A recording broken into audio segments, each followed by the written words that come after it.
Muito bem, voltamos a falar direto da página do Jornal Visão Espírita, no YouTube, no Facebook, para mais uma gota de Espiritismo, mais uma gota de O Livro dos Espíritos. Nós estamos no capítulo 2º do Livro dos Espíritos, Propriedades da Matéria, e vamos encerrar esse item agora com as questões 34 e 34A. Percebam que as respostas que foram dadas pelos Espíritos para Allan Kardec nessa questão 34 e na questão 34A, dizem respeito àquilo que era possível entender à época, em 1857, quando foi publicado esse livro. Aliás, falando em livro, nós utilizamos a tradução da editora M nesse estudo que nós estamos aqui. Bom, a resposta então é concernente, a resposta é aquilo que era possível se ver em 1857. Fábio, mas os espíritos não sabiam que é diferente dessa resposta que eles deram? E não poderiam ter dito? Algumas coisas foram ditas. Mas no que diz respeito, basicamente, à ciência, a gente vê que os espíritos foram muito cautelosos. Porque, veja bem, já tinha tanta coisa aparecendo em 1857, que foi um choque para tanta gente, e houve tanta gente contra. Houve um trabalho tão vigoroso contra a doutrina espírita, por ser algo diferente, por ser fora das religiões tradicionais, por ser o cristianismo redivivo, que trazia a ideia de vivenciar o Cristo outra vez, que precisava, naqueles pontos morais, trazer realmente a revelação, trazer realmente a modificação. Agora, no que diz respeito à parte física, no que diz respeito à parte, do trivial, da ciência, etc., não havia necessidade de trazer grandes revelações, até porque encontraria uma resistência que definitivamente atrasaria o Espiritismo, uma barbaridade para a nossa vida. Então, a gente precisa entender essas ponderações. E claro que Kardec já deixou muito claro no Livro dos Espíritos que a ciência, em trazendo coisas novas, nós ficamos com a ciência. Por quê? Porque sabiam os espíritos, sabem os espíritos superiores, que tem muito por ser descoberto ainda. E que não dava para colocar num livro em 1857 aquilo que só foi possível, por exemplo, agora nos anos 2000, que se fosse descoberto. Percebe? Então é importante essa reaproximação da religião com a ciência, sendo que a ciência vem sempre trazer coisas novas, para engrandecer a religião, e não aquela separação, aquela cisão que aconteceu no século passado, da ciência com a religião, como se fossem duas coisas absolutamente antagônicas, e não são. Não são contrárias, não são. A ciência está aí para mostrar a grandeza de Deus, para mostrar a grandeza do universo, para mostrar a nossa pequenez, que nos ajuda, por exemplo, a entender que nós não somos o centro do mundo, que o nosso mundo não é o centro do universo, que a Terra não é plana e que tudo gira em volta da Terra, como a Terra sendo o centro do universo. Isso não existe. Não é? Há 500, 600 anos imaginava-se que a Terra era plana, é até normal. Hoje já se sabe que não é. Há 10 vídeos atrás, muito provavelmente, desses nossos aqui, você imaginava, por exemplo, você poderia imaginar que Deus tinha criado cada uma das coisas como está lá na Bíblia, como está na Gênesis, escrita por Moisés. E a partir desses vídeos, a partir do Livro dos Espíritos, você descobriu, eu descobri, nós descobrimos que não, Deus criou o princípio inteligente e a matéria. E a matéria, até agora, até o que é possível depreender de tudo isso, dividida em duas situações: fluido cósmico universal e matéria palpável, tangível, ponderável. Esse é o objetivo do estudo. O crescente do raciocínio, trazendo sempre a ciência como aliada. É isso que é extremamente importante, e essa é a riqueza do Espiritismo, né, que nos dá sempre a certeza do pé no chão. A ciência mostrou isso aqui que é novo e comprovou, beleza, vale isso. Percebe? Isso é muito importante. Negacionistas da ciência dificilmente são espíritas, porque, primeiro que, né, enfim, não vou usar o termo aqui que eu queria usar porque é um estudo espírita, mas os negacionistas da ciência ainda tem muitos degraus para subir, para serem seres entrando na inteligência, vamos dizer assim, né? Então vamos lá, questão 34. As moléculas têm uma forma determinada? Resposta, sem dúvida, as moléculas têm uma forma, mas vós não podeis apreciá-las. Nessa época não, hoje sim. Hoje já tem aqueles mapas das moléculas, como é que elas são, né? Hoje já tem. 34A. Essa forma é constante ou variável? Aqui uma pergunta do bom senso encarnado, Kardec. Resposta.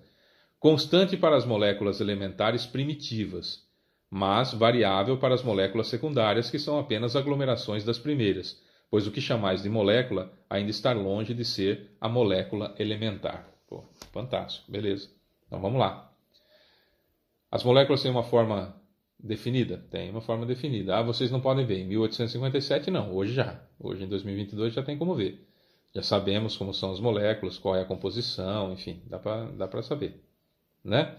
Tá, beleza. Aí como que são os elementos? Como essa molécula ela é variável? Bom, tem algumas que são variáveis e tem algumas que são fixas. Os elementos primitivos, as moléculas elementares primitivas, elas são constantes. Tá, o que são moléculas primitivas? Nós estamos falando daqueles compostos da tabela periódica? Não, nem dessas nós estamos falando ainda. Nós estamos falando das moléculas elementares primitivas, que foram as primeiras criadas com o princípio inteligente, o fluido cósmico universal e a matéria ponderável.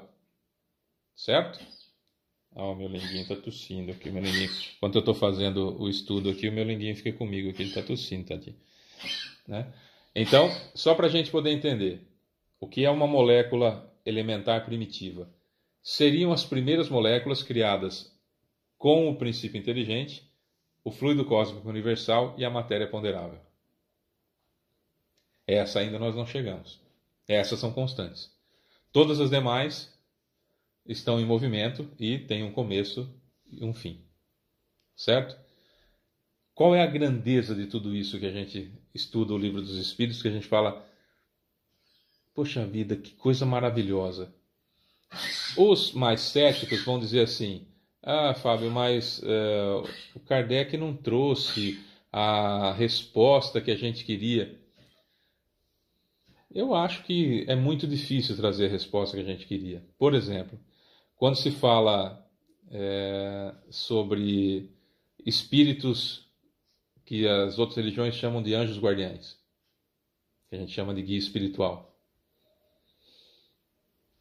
Quando Kardec trouxe a ideia de que são espíritos um pouco mais evoluídos que a gente, que já reencarnaram normalmente como nós estamos reencarnando, que tem mais encarnações que a gente, que já evoluíram mais do que a gente, e aí então, como um trabalho dessa evolução, eles vêm para ser nosso guia espiritual e ajudar a gente a evoluir até alcançá-los, para que eles possam voltar a reencarnar, voltar a evoluir, e aí vem outro espírito mais evoluído para ser o meu guia espiritual.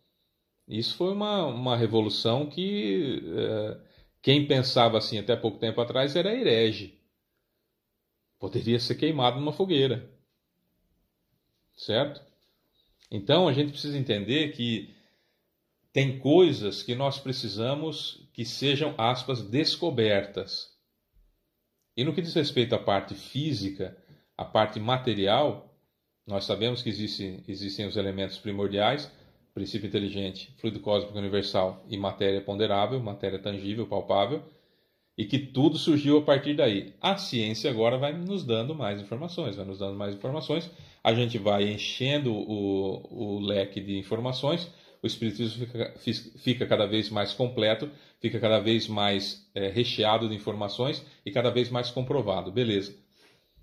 E com relação à parte espiritual, meu amigo, tem gente buscando novas revelações por aí sem terem colocado em prática ou aprendido aquilo que está no Livro dos Espíritos. O que nós precisamos entender é a natureza não dá saltos. Nós estamos em um planeta de provas e expiações, passando agora para a regeneração, com uma quantidade muito grande de espíritos tendo a sua última oportunidade de encarnar na Terra para ver se consegue permanecer por aqui e que não seja necessário um exílio para outro planeta, semelhante ao que aconteceu àqueles habitantes de um planeta que orbita a estrela Capella, que há cerca de 300 mil anos foram exilados aqui para a Terra, cerca de 7 milhões, segundo Edgar Armond no livro Exilados de Capella. Então, que eram espíritos que não tinham condições de permanecer por lá, porque o planeta tinha evoluído. Nós estamos passando por isso agora, e Deus, em sua infinita misericórdia, permite que espíritos muito atrasados, muitos deles que estavam assim há um bom tempo sem encarnar, muitos deles até da época do Cristo já não estavam encarnando já, para não atrapalhar que nós recebêssemos o Evangelho, que nós recebêssemos aquilo que o Cristo ia deixar, né? Não porque atrapalhariam o Cristo em si, porque é impossível atrapalhar, que o Cristo é o ser mais perfeito que já habitou a Terra, para servir de guia e modelo para a humanidade. Mas atrapalhar a divulgação da sua doutrina, a divulgação do Evangelho, a divulgação para nós da Boa Nova. 1800 anos depois, 18 séculos depois, vem o complemento para relembrar, o Consolador Prometido, para relembrar o que o Cristo disse e trazer as coisas novas que a gente pudesse entender, como a palavra reencarnação, por exemplo, tirando definitivamente aquela situação de ressurreição que se entendia desde a época egípcia, né? Então, reencarnação, beleza. Deixa a ciência trazer a parte dela e vamos trabalhar na nossa moral. Mas precisamos entender também. Nós vamos ler no próximo vídeo, encerrando o capítulo 2, nós vamos ler Espaço Universal. Você vai ver que é muito bacana também. Mas por hoje é só isso. Essa foi mais uma gota de Espiritismo. Eu sou Fábio Pereira. A gente volta amanhã com outro vídeo. Um beijo para você que fica.